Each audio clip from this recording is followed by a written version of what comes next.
El Canal del Congreso presenta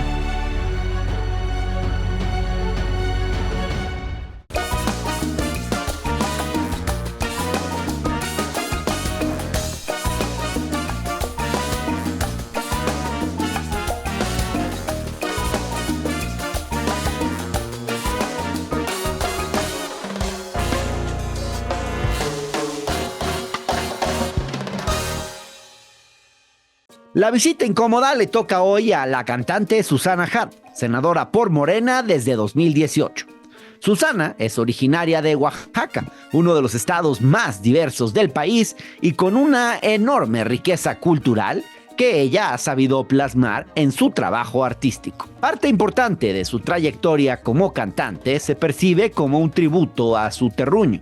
Por eso es que en su obra podemos encontrar referencias a los pueblos afromexicanos, a la ecología y a las comunidades indígenas. Lo que distingue a Susana Harp es la manera en que vinculó su obra artística con su trabajo como legisladora cuando llegó al Senado en 2018.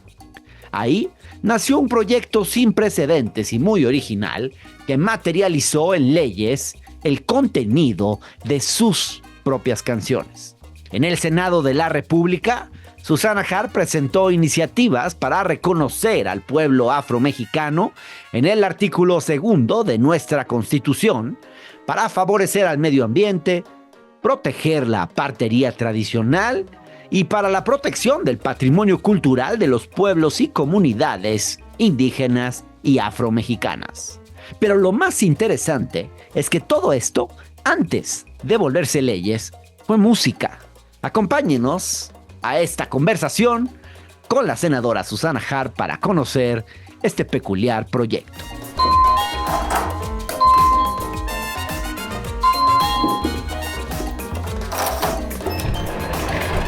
Hola, senadora, ¿cómo estás?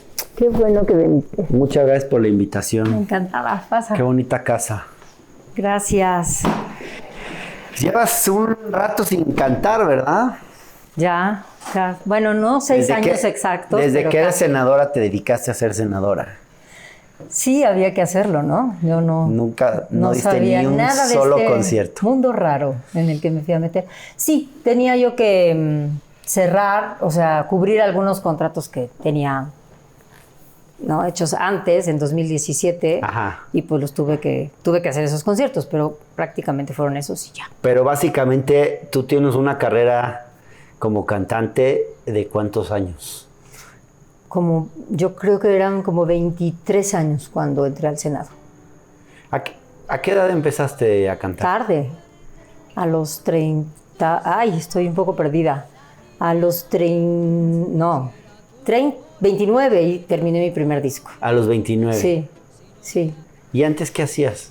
Yo estudié psicología. Ah, ¿sí? Y luego me vine aquí a la Ciudad de México, o sea, soy de Oaxaca. Cuando terminé la carrera me vine aquí a tratar de estudiar música. Ajá. Pero fue un poco complejillo. Y entonces empecé a trabajar y empecé a hacer más bien una especialidad en Gestalt, luego hice una larguísima en programación neurolingüística y a la par iba a clases de canto. Ah, como un hobby. Pues más bien como una frustración. Ah, ¿sí? Porque traté de entrar a la nacional o a la superior o al Ah, ¿sí? Sí. O sea, tú hubieras querido estudiar música. Sí. Ajá. O sea, no, espérate, la psicología también me encanta. Todo el tema del desarrollo humano me encanta, pero en Oaxaca no había como una opción clara para poder estudiar música, o no se me ocurrió simplemente, ¿no? Lo que había no se me ocurrió. Entonces terminé la carrera que me encanta y pensé en que luego iba a ser no tan complicado como me fue llegar a la Ciudad de México y ahora sí ponerme a estudiar música, y pues no fue así de simple. Cumplí 23 años ya en Ciudad de México y es la fecha límite para entrar a estudiar canto, porque es una carrera muy larga. Son entre 9 y 11 años estudiar canto. ¿Tanto tiempo? Sí, claro. Entonces sí te echaste la carrera. No, porque cumplí 23 años, o sea, yo terminé a los 22, me esperé un ratito en Oaxaca, acomodé mi vida, mis cosas, me vine a Ciudad de México e intentando conseguir dónde vivir, conseguir una chamba para pagar mis estudios y meterme a estudiar, pues no me dio el tiempo y ya. Cumplí 23 años y era la fecha límite. Entonces, tan. Se acabó. El chance de hacerlo como de manera formal, ¿no? Bueno, pero académica. no pero hace siempre falta, tuve ¿no? clases de canto. Ajá. O sea, siempre busqué maestros después de que eso no ocurrió. Ajá. Y tuve muchos maestros. Oye, Susana, ¿y a ti por qué te gusta cantar? Bueno, es que eso es algo difícil de explicar porque bueno, es una pasión, ¿sabes? Claro, obvio. Entonces no hay una razón específica por la cual yo te lo puedo decir. Bueno, es algo que me mueve, que me hace viva y me encanta. Pregunto de otra manera, ¿qué sientes cuando cantas? Pues en primer lugar es una gran conexión con uno mismo, ¿sabes? Ajá. ¿Sí? El cantar, claro. Todo reverbera dentro de ti. Ajá. Es un tema muy lindo de una profunda conexión contigo misma y al mismo tiempo estás generando una conversación porque cuando estás en un escenario sí es de ida y vuelta. Claro que es de ida y vuelta. Uno percibe lo que está pasando, uno sabe si está conectando o no. O sea, necesitas primero conectar contigo misma para después poder conectar con los demás. Claro, si no es una farsa y como digo de bromita, soy cantante, no actriz, o sea, no sé ponerme en el papel de alguien más, que es una virtud y yo no lo sé hacer. Sí, ¿no? Sí. Suena mucho más interesante ser cantante que ser legislador. Sí y no. O sea, vamos, cada quien tiene sus amabilidades. Lo que pasa es que, fíjate, en un escenario, por muchos años, yo siempre hice discos raros, por decirlo así, de temas que a mí me apasionaban, que me movían, que me indignaban. Y finalmente la música fue la manera de poder comunicarle a los otros algo en lo que estaba mi alma, mi corazón, mi necesidad de gritar, de, oigan, aquí pasa esto, claro. ¿no? O pasa esto hermoso también, porque de pronto encontrábamos cosas maravillosas que te mueres de ganas de compartirlas, ¿no? Oye, pero digamos, el arte pues es un oficio noble, socialmente bien visto, y el oficio de ser política en tu caso, pues es un oficio más bien innoble, o por lo menos percibido ingrato por la mayor parte de las personas como un oficio, no, digamos, con menor reputación que el de ser artista y quizás también de, no sé, de pronto de muchas falsedades el mundo de la política, ¿no? O sea, tú estás hablando, por ejemplo, de eso que sientes cuando estás en un escenario y esa conexión de ida y de regreso. En la política no creo que se sienta así, ¿no? No creo que en el pleno del Senado, cuando te subes a tribuna, sientas que hay algo así, ¿no?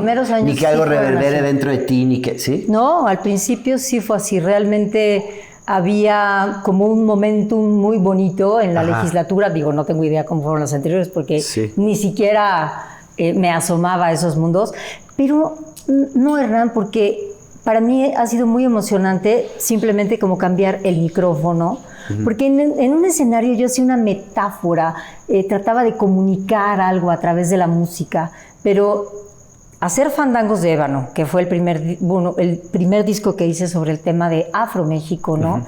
Y toparme en la realidad como cantante con prejuicios, ¿no? De por sí, usar huipiles, cantar en zapoteco, siempre decían, no sé, pacheca, comunista, lo que se te puede imaginar, y a mí me daba risa, ¿no? Pero el día que presenté Fandangos de Ébano en el Teatro de la Ciudad, me pusieron, hablaron al teatro a decir que había una bomba o dos. Y a mí me habían amenazado por mail, porque todavía no había redes sociales en esa época. Y era una discriminación brutal, simplemente por cantar canciones afromexicanas. ¿En dónde fue ¿sabes? eso? Aquí, en el Teatro de la Ciudad, en la Ciudad de México. Donceles, 31 de mayo del 2008, nunca lo voy a olvidar. Entonces, no te creas, también cuando abordas temas dentro del arte, de la música, que a otros les molesta, igual... O sea, el arte puede ser algo político. Claro, tu arte lo ha sido. Es que lo es que molestas. Yo molesto a veces por ponerme un huipil. Ha habido muchas personas del medio artístico que terminan en el Senado, en la Cámara de Diputados, legislando, etcétera. Pero lo que hiciste tú fue, de alguna manera, los temas de tus discos que de alguna forma pues eran tus temas porque eran tu agenda. Claro. Llegaste al Senado y lo convertiste en leyes. Así es, y de verdad que siempre estaría agradecida por la invitación. Y yo creo que me he mantenido como de una manera de funcionar dentro del Senado y fuera del Senado, pues muy ciudadana, porque yo siempre he agradecido el espacio, o sea, a mí me invitó Morena y siempre se los voy a agradecer y no lo he, o sea, no he desaprovechado ni un instante estar ahí. Fandangos de Ébano es un álbum compuesto por 13 canciones en donde Susana Harp expone una obra musical que reivindica a los pueblos afromexicanos que han vivido bajo un enorme abandono, que no suelen aparecer en el discurso político ni en las preocupaciones de los partidos y que han sido invisibilizados por nuestra sociedad. En el corrido de Ébano, una de las canciones de este disco, se narra la historia de la llegada de los pueblos afros y cómo se convirtieron en mexicanos. Muchos siglos han pasado y ellos siguen por aquí. Ya son parte de nosotros y nos dieron su raíz. Muchos siglos han pasado y ellos siguen por aquí. Ya son parte de nosotros y nos dieron su raíz. Y sigue la canción. No repitamos, señores, esta triste y vieja historia. No repitamos, señores, esta triste y vieja historia. El trabajo dual de Susana Harp compagina lo artístico con lo político. A través de la música le recuerda al pueblo de México los alcances de su diversidad, muchas veces olvidada. Con su trabajo legislativo les ha otorgado a estos pueblos su reconocimiento legal como mexicanos. Así, el fandango, que es un estilo de baile de tarima, y el ébano, que es un árbol de madera negra, juntos forman el título de este álbum dedicado a las comunidades afromexicanas.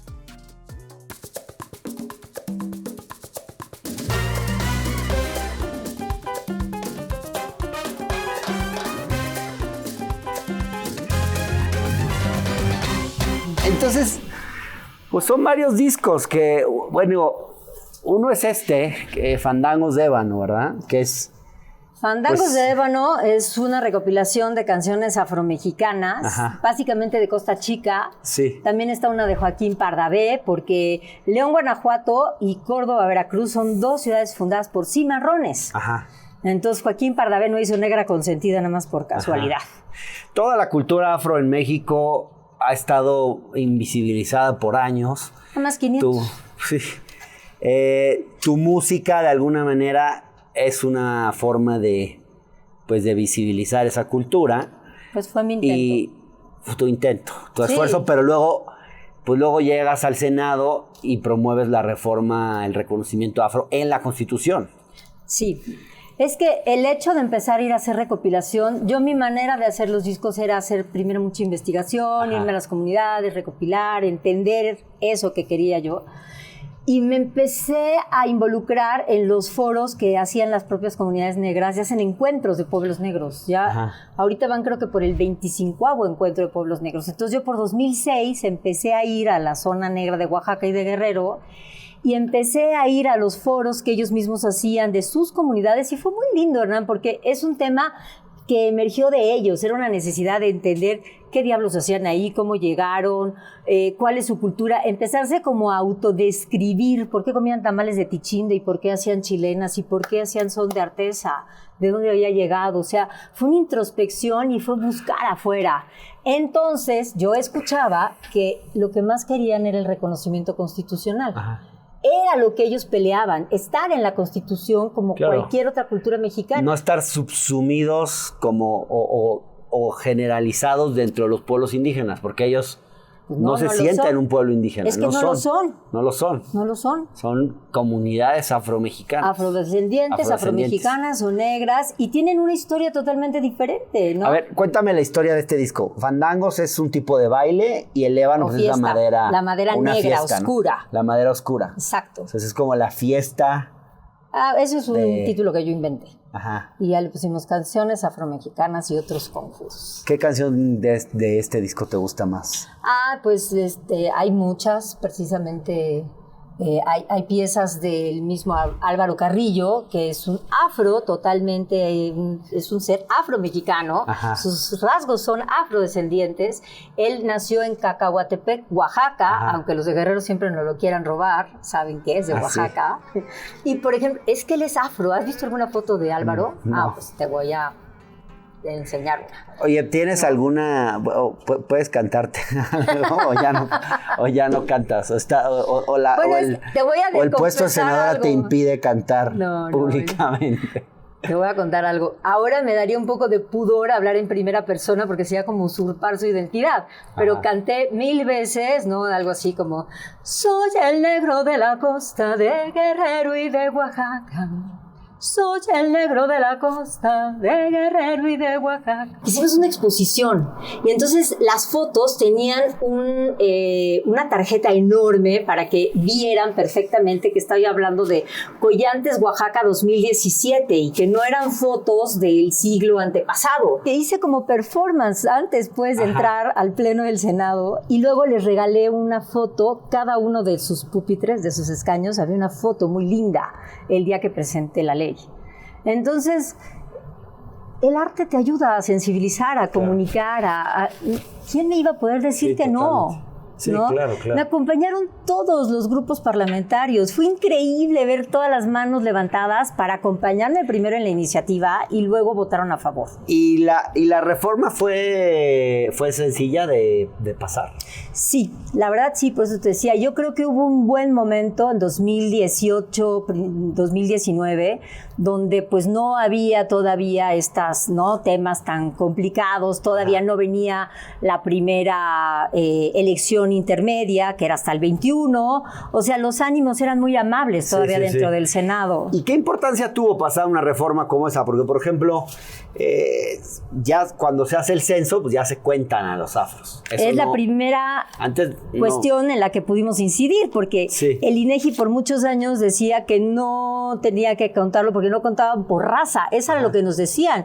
Y decíamos, oigan, pues si no existen las razas en los seres humanos, o sea, por Dios, ¿quién está pidiendo eso? De hecho, para confundirlos más, hay afromexicanos de piel clara. Sí. Ser afromexicano es una cultura, no es un colorímetro. Claro. Hay afromexicanos que no tienen la piel tan morena, ¿no? Claro, como ser indígena puede ser, no hay, es una autoidentificación también, ¿no? Claro, no necesitas tener cierto tipo de fisonomía para poderte considerar indígena. Entonces, en el 2020, ya con el reconocimiento, porque salió en el Diario Oficial de la Federación el 10 de agosto del 19, o sea, fueron menos de 11 meses.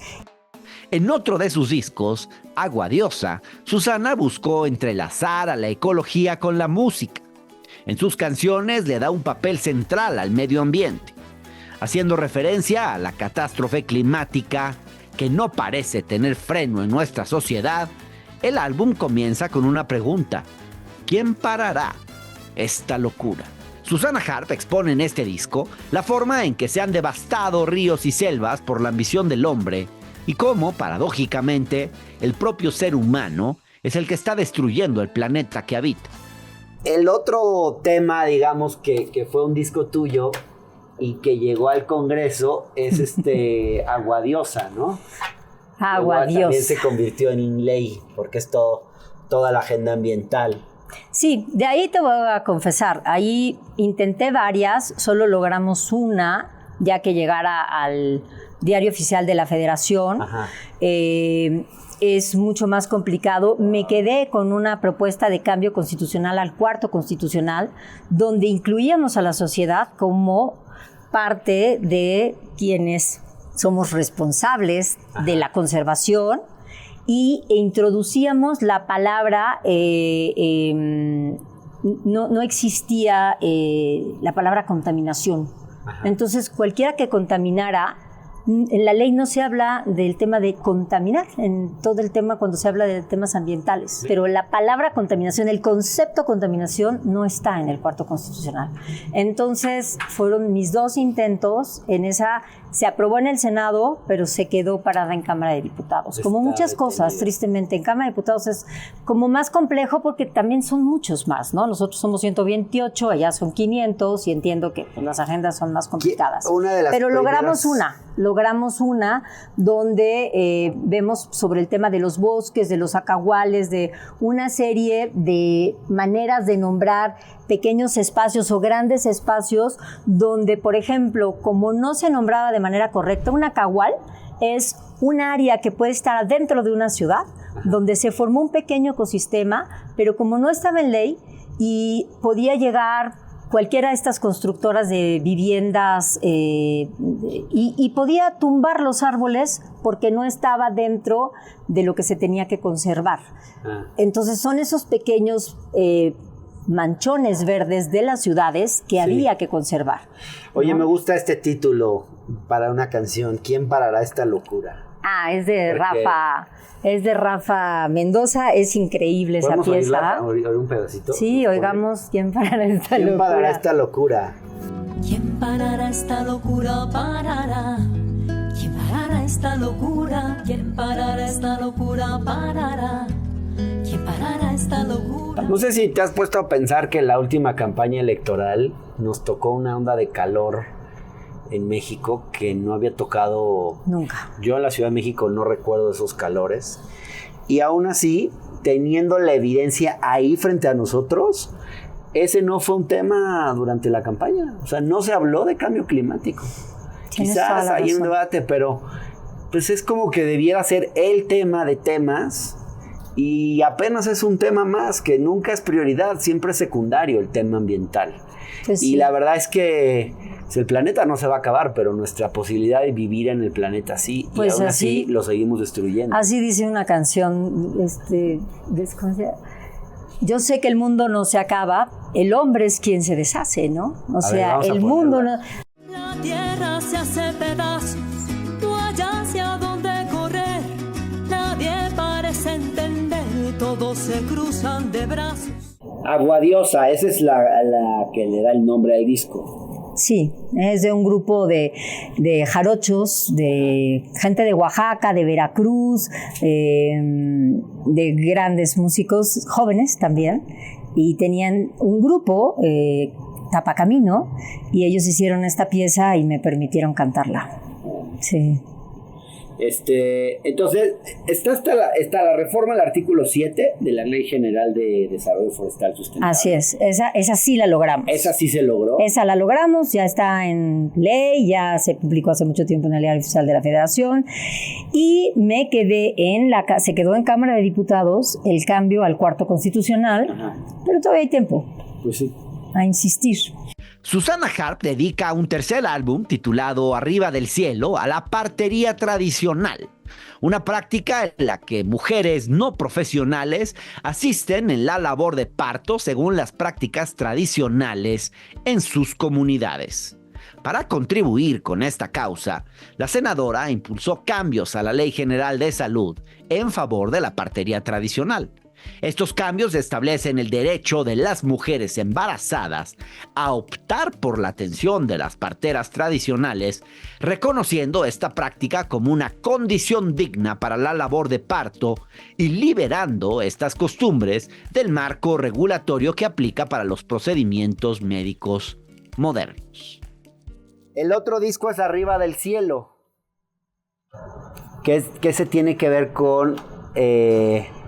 pues con el reconocimiento en la Ley General de Salud del trabajo de las parteras. Sí. Bueno, en eso sí. Terminó, pues, ¿no? En eso acabó, sí. O sea, ese disco se lo hice a mi hijo cuando nació, y es una recopilación de arrullos, rondas, nanas, juegos, y es el disco que tiene más lenguas indígenas. Normalmente siempre cantaba 2 o 3 en cada disco, y aquí sí es mitad en español y mitad en Tú lenguas cantas en originarias. Varias lenguas indígenas, ¿verdad? Sí. ¿Cuántas? En 8 tuve oportunidad. Wow. Y siempre hay poetas y poetisas que me han hecho el favor de acompañarme para pronunciar lo más correctamente posible, lo que me permita mi lengua.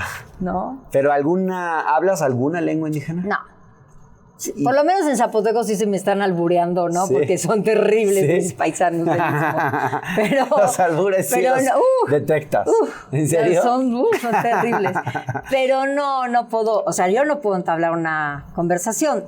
Me sé los fonemas, la grafía. ¿Por qué te pareció importante cantar en lenguas indígenas? No, es que me encanta. ¿Sí? O sea, desde que empecé a ir a la sierra de 16 años, traté de hablar y se burlaban de mí horrible porque chefuereñita no sabía ni cómo pronunciar.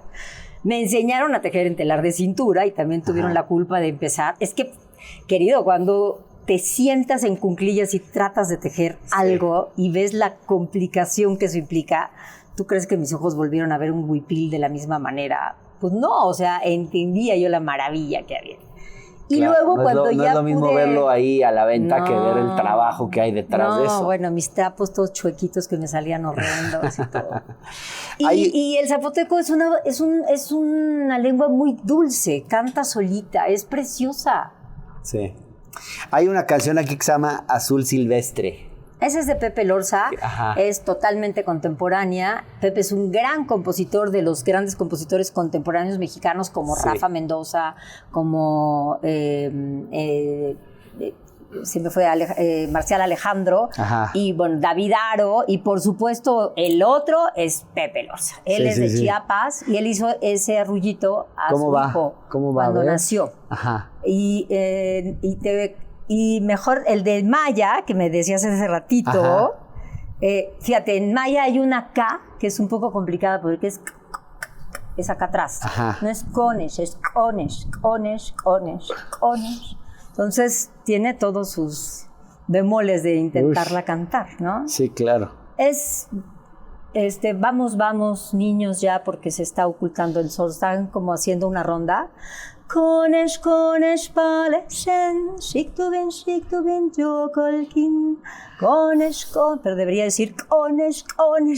Híjole, está bien difícil cantar así. Bueno, y este tema llega, lo promueves en el Senado, se promueven modificaciones. Se me acercan varias parteras tradicionales a comentarme de la problemática que vivían de manera cotidiana, que prácticamente era una persecución, donde si una mujer decidía dar a luz con ellas ya no podían dar lo que le llaman el certificado de nacimiento. Antes, aunque no estaba en una ley o en una norma, en estas que llaman NOM, una partera tradicional era como mucho más respetada por el sistema de salud. Y tú decías con tu pareja o tu madre decidió tenerte a ti con una partera tradicional en México y no había ningún problema. La partera, a como podía, hacía su certificado y a veces lo que ponía era su huella, porque no forzosamente sabía escribir.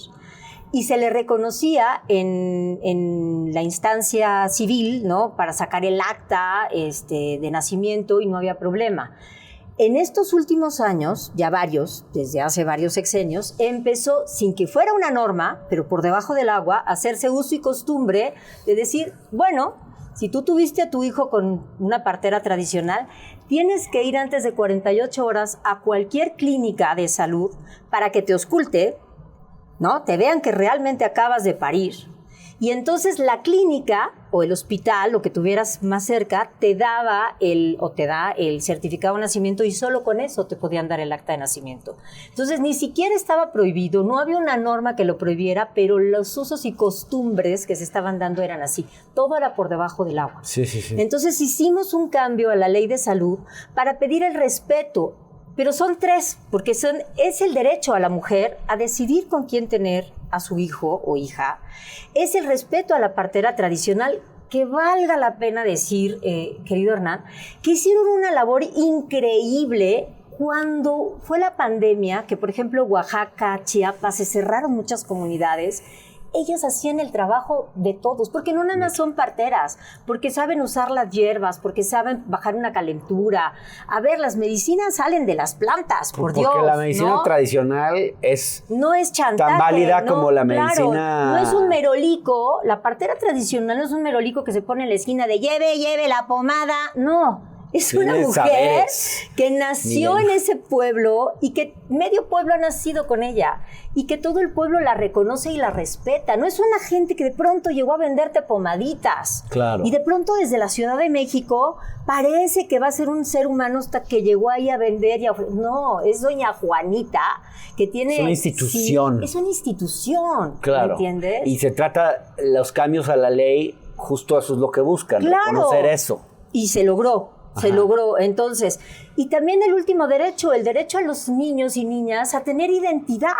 Resulta que todos los niños y niñas que nacieron con parteras tradicionales, por ejemplo, en las épocas de la pandemia, y que por supuesto que la mamá no fue a ningún lado a que la ocultaran, no tenían acta de nacimiento o no tienen. Se empieza apenas a llevar una regularización. En Oaxaca más de 5,000 niños sabíamos que no tenían acta de nacimiento porque nacieron con una partera tradicional. Fíjate. Y no tienen identidad. No tienen identidad. La cantidad de el derecho implicaciones que a la tiene el identidad asunto. que tiene un niño y una niña que acaba de nacer, porque además, como les digo, a ver, no es que esté de moda de, ay, voy a tener un parto en agua o me voy a agarrar de un árbol. No, no es un tema aquí naif de Sí. se me ocurrió antier, porque no, Sí, es no. que no hay de otra. Además es su cultura, además es su cosmovisión Claro. y además no tienen nada cerca. Claro. Son demasiados factores que están ahí y no es un tema de, ay, se puso de moda. Mi Tierra es otro de los álbumes que inspiraron a Susana Harp en su trabajo legislativo. Se trata de un compendio de canciones dedicadas a las comunidades y lenguas indígenas, donde se recuperan clásicos como La Llorona y La Sandunga. El álbum también tiene piezas como la canción mixteca, que relata el lamento de quienes por una u otra razón salen de la ciudad que los vio nacer. Qué lejos estoy del suelo donde he nacido. Inmensa nostalgia invade mi pensamiento. Qué lejos estoy del suelo donde he nacido. Inmensa nostalgia invade mi pensamiento. Entre las leyes impulsadas por la senadora en favor de los pueblos originarios está la Ley Federal de Protección del Patrimonio Cultural de los pueblos y comunidades indígenas y afromexicanas. La finalidad de este esfuerzo es regular el uso de los bienes culturales por parte de las empresas nacionales o extranjeras para evitar el plagio y la apropiación cultural. Por ejemplo, una ley que hicimos que es nueva, única en el mundo y que me enteré después de que lo hicimos, por supuesto, en el equipo, no la hice yo sola, es la Ley de Protección al Patrimonio Cultural Indígena y Afromexicano. Sí. El otro tema por Déjame, el cual justo yo iba con acepté Ajá. fue por todo el tema de los plagios. Ajá. Bueno, está este otro disco tuyo, Mi Tierra, Sí. que es todo, pues es todo el tema indígena, ¿no? Sí, O sea, como de culturas, ¿no? de la cultura Originarias, indígena. de identidad, Sí, ¿no? sí. Y aquí está, pues, La Llorona, una muy conocida, La Sandunga. Todas son conocidas. Sí, todas. Muchas ¿verdad? son de ida y vuelta. Pinotepa. La Sandunga, La Llorona, eran jaleos andaluces que se convirtieron en sones ismeños. Ah, mira. Bueno, de aquí, ¿cómo llega esto al Senado? Porque Esta es eso, agenda, ¿de qué manera? es reconocer todos sus elementos de cultura e identidad, Ajá. ¿no? 2015 yo fui a cantar a Estados Unidos, a mis paisanos, que muchas veces me hacían el honor de invitarme, a Oaxaca, California, como decimos nosotros de broma, Ajá. y me encontré con la blusa de Santa María Tlahuiltoltepec, Ajá. plagiada por Isabel Marant. Yo En no una sabía tienda super ni fifí. cómo, ni que existía la mujer. Sí, en Neyman Marcus, ¿no? Entonces entro a un mall, se me había olvidado una cosa que tenía yo que comprar, entro a buscar lo que yo necesitaba, volteo y veo una blusa que la he visto 3,524 veces, porque en esa comunidad he ido 3,524 veces. En Santa María Tlahuiltoltepec hay una escuela de música que se llama SECAM, una escuela de música maravillosa arriba de las montañas, y a los discos les pusimos sones de tierra y nube, porque de verdad caminas entre las nubes. Pero bueno, esa es otra historia.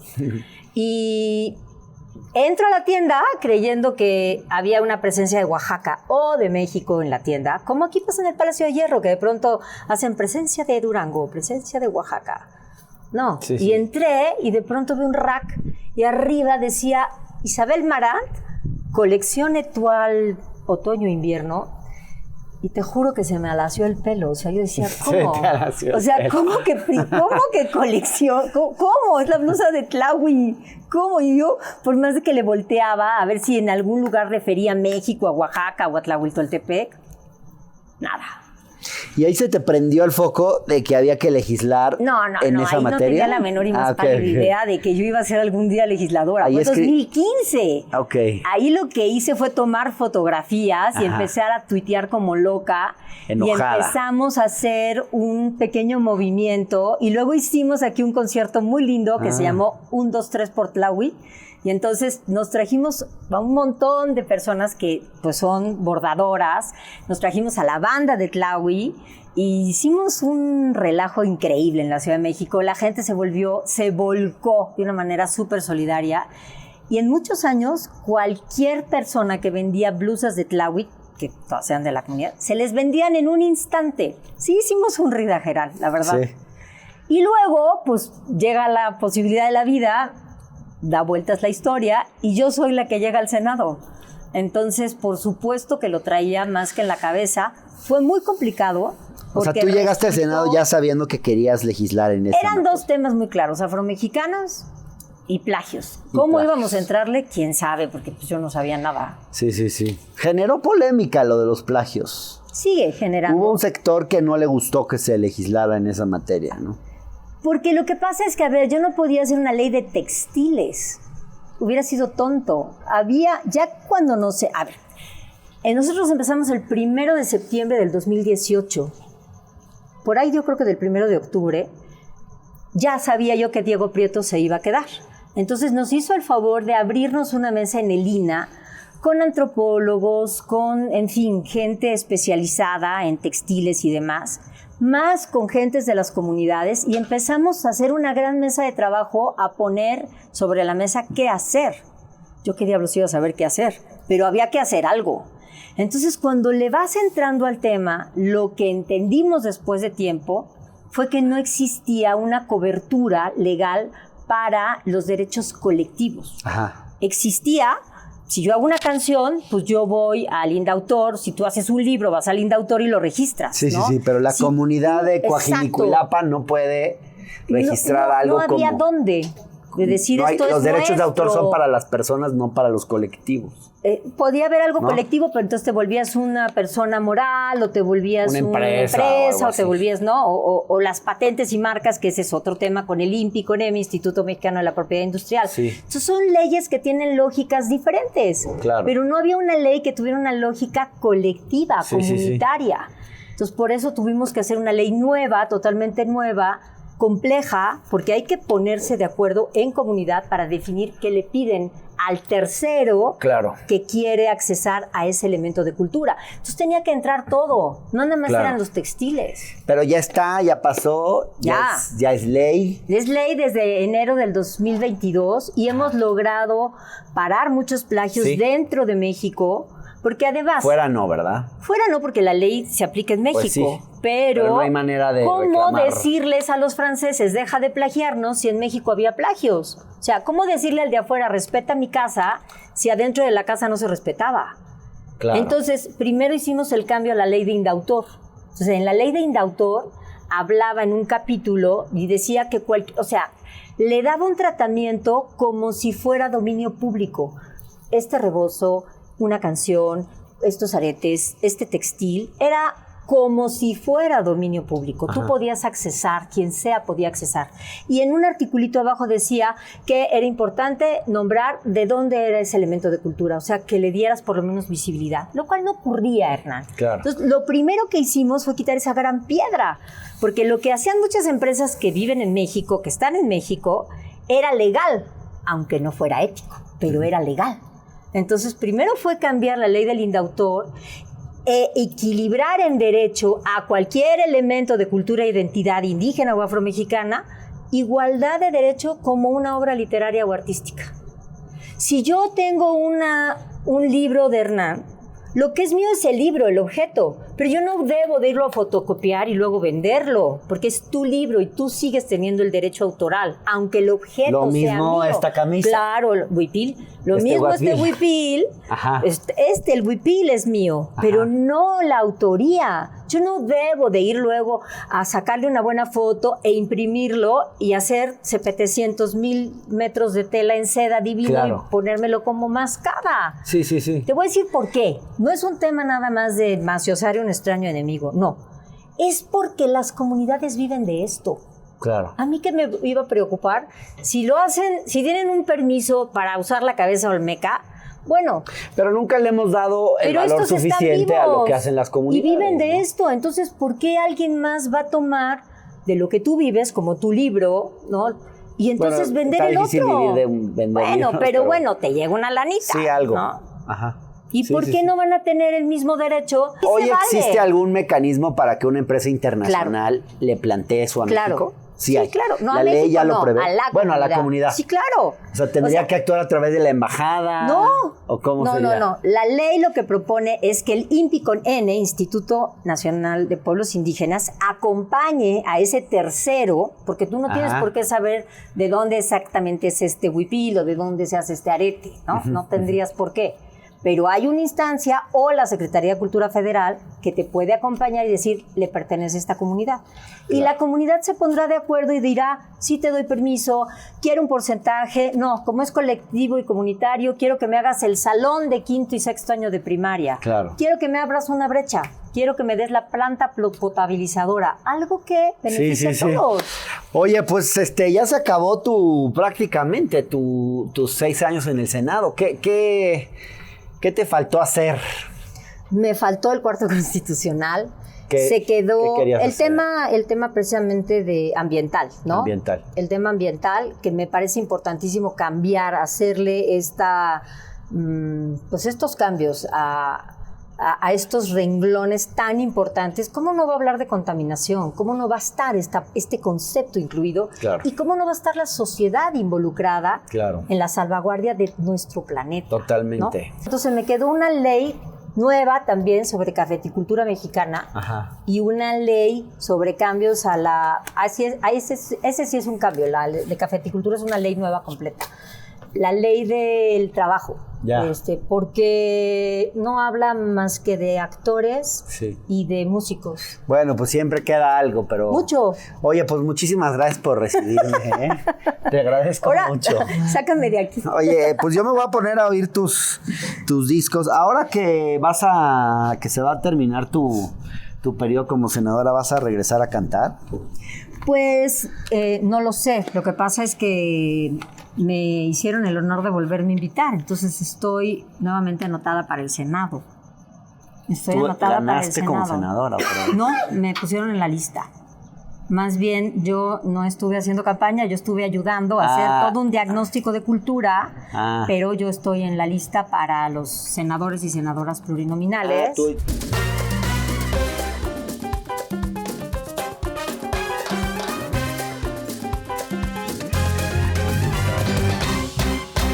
Y así concluye esta visita incómoda a la casa de la senadora Susana Harp.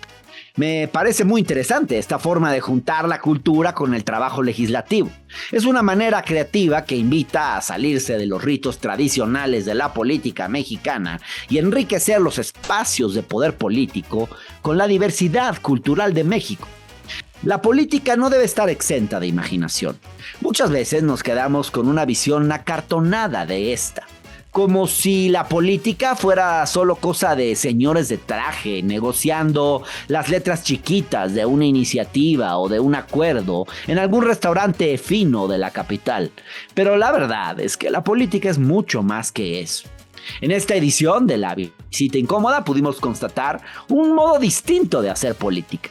Uno que nace en las comunidades para después convertirse en leyes. De los rincones de Oaxaca al Senado de la República. Senadora, pues muchas gracias por recibirnos. Qué bueno que viniste. Gracias. Un gusto. Te abro porque es un poco extraña la puerta. Ahora sí. Gracias. Gracias a ti. Gracias.